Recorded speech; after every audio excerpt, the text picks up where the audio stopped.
Twist the air curtain ring.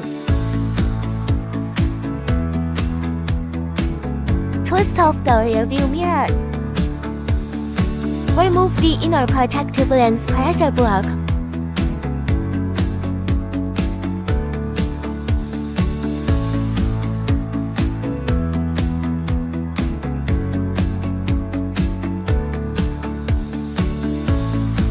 Remove the inner protective lens. Install the inner protective lens.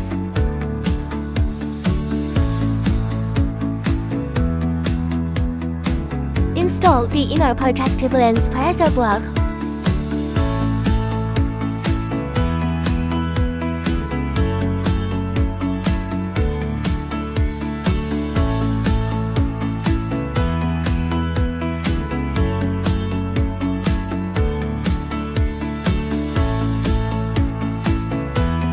Install the field lens.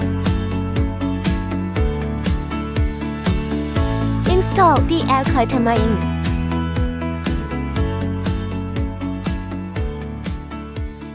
Installation completed.